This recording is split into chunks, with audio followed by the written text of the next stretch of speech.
नगरपालिका महासंघ र चाहिँ के छ भने नगरपालिका महासंघ अनि देशैभरिको 7वटै प्रदेशका यो अहिलेको चाहिँ जुन प्रतिनिधिमूलक रूपमा सबै प्रदेशबाट आउनु भएको छ। आज पक्कै भीमेश्वर नगरपालिका यो वास्तवमा नेपालको प्राचीन उत्पत्ति सँगसँगै जोडिएको 1000 वर्षभन्दा पुरानो यसको इतिहास छ।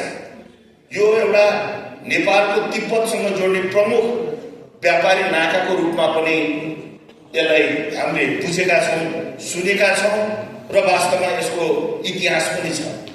त्यसकारण यो नगरपालिका भीमेश्वर नगरपालिका एउटा शक्तिपीठ, अर्को कालिन्चोक भगवती अर्को शक्तिपीठ, यही नगरपालिकाको आसपास एउटा भीमेश्वर नगरपालिका छ भने अर्को शक्तिपीठ यहाँ चाहिँ के छ भने देवी भगवतीको शक्तिपीठ रहेको। प्राचीन सभ्यतासँग, संस्कृतिसँग, परम्परासँग, हाम्रो पूर्वी दर्शनसँग जोडिएका यो पर्यावरण र वास्तवमा प्रकृतिसँग जोडिएको हाम्रो संस्कृति र संस्कारसँग जोडिएको हाम्रो पूर्वी दर्शनसँग जोडेका हाम्रा पीठहरू पनि यहाँ छन्। यसलाई धार्मिक पर्यटनसँग जोडेर पनि यसको विकास गर्न सकिन्छ। यसमा धेरै कुराहरू यहाँ भित्ताहरूमा राखिएको यो अहिलेको हलभित्र पनि हामी देख्न सक्छौँ। तिनीहरू आफै समाप्त भएर जान्छ। त्यसकारण हामीले दिने भनेको जनताको लागि सेवा हो, न कि नाफा नोक्सान। व्यापारमा नाफा नोक्सान हुन्छ, राजनीतिमा कि न्याय हुन्छ कि अन्याय हुन्छ। हामी राजनीति नाफा नोक्सानको लागि गरे होइन, राजनीति जनताको सेवा गर्न गरे। त्यसकारणले तपाईँहरूको यहाँको सिकाइले, तपाईँहरूको यहाँको बसाइले, एकअर्काको चाहिँ आदान प्रदान, तपाईँहरूले गरेको कामको असल सिकाइ, असल आदान प्रदान लिएर यहाँबाट जानुहुनेछ। बागमती प्रदेशमा सबै प्रदेशबाट आउनुभएका प्रमुख, उपप्रमुख, अध्यक्ष, उपाध्यक्षज्यू, तपाईँहरूको यहाँबाट तपाईँहरूले सिक्ने र भोगाइलाई अझै व्यवस्थित गरेर अगाडि बढ्न बागमती प्रदेश सरकारले पूर्ण रूपमा सहयोग र साथ दिने र अझै तपाईँहरूसँग बसेर काम गर्ने प्रतिबद्धता व्यक्त गर्दै यो कार्यक्रम जनतालाई धनी बनाउने, गणतन्त्रमा जनताकै छोरा मुलुकको सबभन्दा उच्च स्थानमा जाने कुनै राजा महाराजा हुँदैनन्। हामीले बनाएको व्यवस्थाभित्र यहाँ कसैले गल्ती गर्यो भने त्यसलाई कारवाही हुन्छ। नियम कानुन यही तपाईँ हामीले नै बनाएको छ। कसैले गल्ती गर्यो भने तत्काल संवैधानिक विभिन्न निकायहरू छ, कारवाही हुन्छ।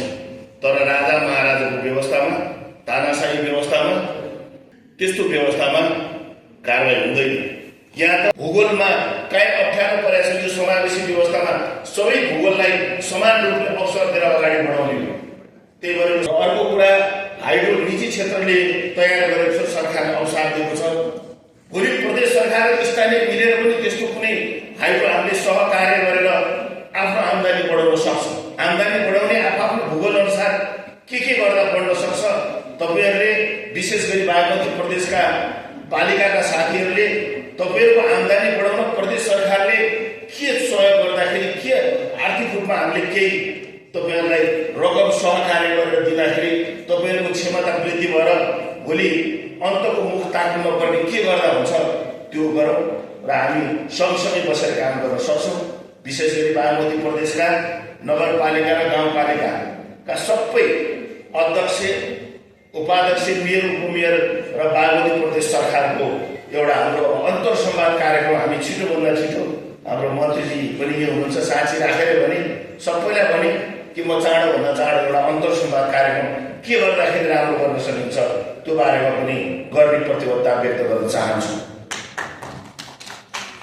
गरिबका छोराछोरीलाई निःशुल्क डाक्टर पढाउने कुरा, नर्स पढाउने कुरा र गरिबले पनि राज्य मेरो हो, यो देश मेरो हो, 3 तहको सरकार बनाउँदा प्रदेश भनेको विकास हो, स्थानीय भनेको सेवा हो, सङ्घ भनेको चाहिँ नीति हो। त्यसकारणले पोलिसी, डेभलपमेन्ट र डेलिभरी यो 3टा सरकारको मूल मर्म र यसको हामीले गर्नुपर्ने कर्म त्यही हो। धर्ममा आधारित कर्म हुन्छ, धर्ममा आधारित भएन भने त्यो कुकर्म हुन्छ। हामी कर्म गर्ने कि कुकर्म गर्ने, असत्य गर्ने कि सत्य गर्ने, सत्य भनेको कर्ममा आधारित हुन्छ। त्यसकारणले यो आजको विशेष गरी सहकार्य समन्वय र सहअस्तित्वलाई स्वीकार गरेर के गर्नु पर्यो त्यो कुनै पनि बेला तपाईहरू सम्पर्कमा रहनुहोस्। यसलाई तत्काल तपाईहरूले खोजेको, संविधानले रोजेको, अधिकारले दिएको कुरालाई हामी इमिडिएट कार्यान्वयन गर्न तयार छौँ। त्यसलाई निर्णय गरेर अगाडि बढ्न तयार छौँ।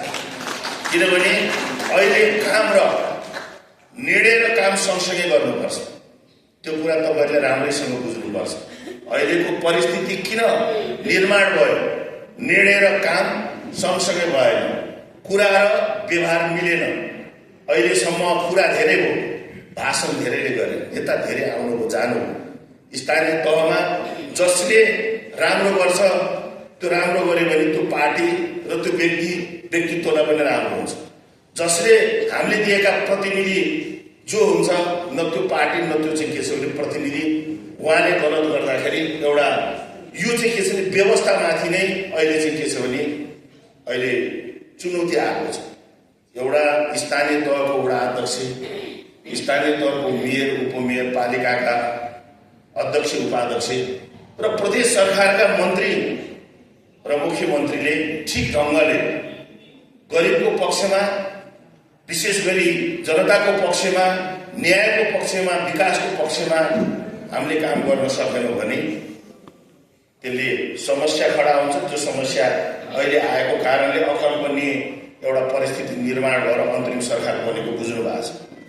बागमती प्रदेशले हामीले अहिले 6 वटा कुरालाई बागमती प्रदेश सरकार तराईको अनुभव पहाडले सिक्ने, पहाडको अनुभव तराईले सिक्ने र 7वटै प्रदेशको कर्णालीदेखि मध्य प्रदेशदेखि बागमती प्रदेशदेखि सबै प्रदेशको स्थानीय तहले आफूले गरेका अनुभव र सिकाइको असल सिकाइ कसरी हुने, असल केलाई भन्ने, सुशासन, पारदर्शी, जवाबदेही, जनताप्रति उत्तरदायी हुनु नै असल सिकाइ हो।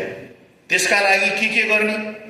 जनताले पाउने स्वास्थ्यका कुरा, जनताले पाउने शिक्षाका कुरा, जनताले पाउने विकासका कुरा, पूर्वाधार बनाउँदाखेरि प्रकृतिलाई नष्ट नगरी व्यवस्थित ढङ्गले विकास कसरी गर्न सकिन्छ, जथाभावी 2 घर पुर्याउनलाई पनि मिसिन चलाइदिएर पहाड स्खलन हुन्छ कि?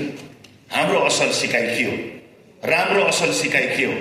त्यसकारण हामीले असल सिकाइ सिक्दै गर्दा र यो आदान प्रदान गर्दै गर्दा एक अर्कामा भएका कमी कमजोरी पनि कसरी सुधार गर्न सकिन्छ, एक अर्कामा भएका राम्रा पालिका स्तरमा भएका राम्रा काम कसरी ग्रहण गर्न सकिन्छ, यहाँ भएको राम्रो काम मध्य प्रदेशलाई कति काम लाग्ला, कति काम नलाग्ला, यहाँ भएको राम्रो सिकाइ अर्को ठाउँमा काम लाग्न सक्छ।